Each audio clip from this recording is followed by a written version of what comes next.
So this is the showing of an 8-photo array using the folder shuffle method. And the array contains 8 photographs, but there are 10 folders because 2 of them are empty. So essentially the way you'd set this up is you make sure that your 2 empty folders go on the bottom of the stack, and you make sure that the folder containing a photograph that is going to be on the top is a folder that does not contain a photograph of your suspect. In other words, it contains the photograph of a filler. And then in the middle, these 7 folders each contain a photograph, and one of these photographs is a photograph of the suspect. So you take these 7 folders that are essentially going to be in the middle of the stack, and you just shuffle them and mix up the order, so that when you're done, even if you know who the suspect is, you don't know which one of the 7 folders contains the photograph of your suspect. And then you take the 2 empty folders and put them on the bottom of the pile, and you take the one containing a known filler, not your suspect, and he goes on the top of the pile. And with these 10 folders, then you're ready to show your array. Hello, Jenny. Thanks again for coming in such short notice. As I explained to you on the phone, I have some photographs to show you, but before I show those to you, I have to explain some things to you, okay? Okay. Okay. You're being asked to view a set of photographs. You will be viewing the photographs one at a time. Please look at all of them. I'm required to show you the entire series. So at this point, the array has already been assembled. By this point, the officer has already printed a photograph of his suspect and has printed out the photograph of 7 fillers, in other words, people who fit the same general description as the suspect. So the detective then reads from prepared instructions, which are recommendations by the U.S. Department of Justice that set the setting for the showing of the array. Make sure the witness understands that we don't know who actually committed the crime, that the investigation will continue after the array has been shown, and so forth. When the detective arrives here in the room, he's already prepared the array, and we know that there's 10 folders containing 8 photographs. The bottom 2 folders are empty, and the top folder contains a filler, in other words, not the suspect. The other 7 have been shuffled out of the presence of the witness, and the suspect in the case is somewhere in those 7 folders.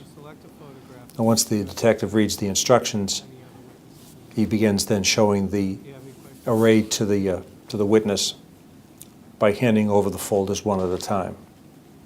Now here in the technique being demonstrated, you see that the folders are being passed one at a time to the witness, who then opens the folder, views the photograph for a short period of time, and then hands it back to the detective. In the way this is set up, you can see that as the witness opens up the folder actually blocks the detective from being able to see what photograph she's viewing. And this is another important part of the procedure. Because the detective is the primary and knows who the suspect is, it's important that the array be shown in such a way so that he does not know when the witness is viewing a photograph of his suspect. So the room can be configured in a couple of different ways, whether it's the witness sitting across the table or sitting next to the detective, so long as when the witness is actually looking at the photograph, the detective cannot tell which photograph she's viewing. Now, if the witness were to make an identification midway through the first showing of the array, as already instructed by the detective would continue to show the array.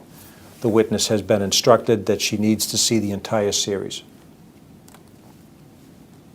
As the witness gets towards the last couple of folders, she's telling the detective that those folders contain only blank pieces of paper, and he explains to her that that's just part of the procedure, and they continue on. Can I see the 4th one again, please? In this case, the witness has not made an identification, but asked to see a particular photograph again. And of course, the single photograph should not be shown. Instead, as explained in the instructions at the outset, the entire series is shown a second time. And here, of course, we don't know where the blank folders will end up or where the photograph of the suspect will end up, because all 10 folders are shuffled in the presence of the witness. And this is done for a reason. If the witness asks to see the 3rd photograph, for instance, we want to shuffle the order of the photographs so that the witness isn't expecting to see the 3rd photograph in the 3rd place, but is expected to recognize the person who committed the crime and make a clean identification.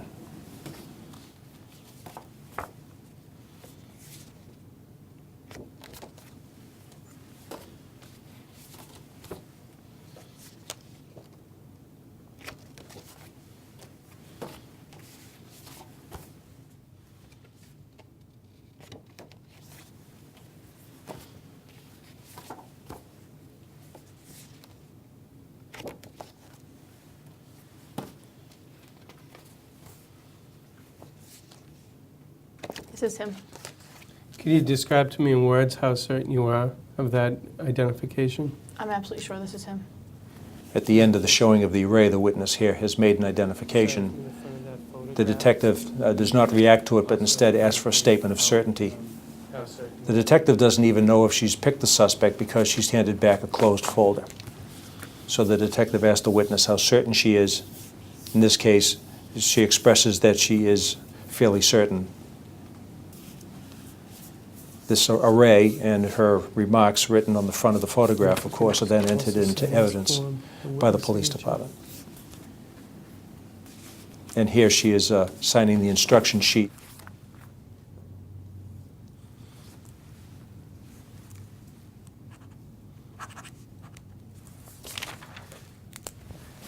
Thank you very much for your time, Jenny. I really appreciate it, and I'll be Never back helps. in contact with you soon. Great, thank you. Thank you.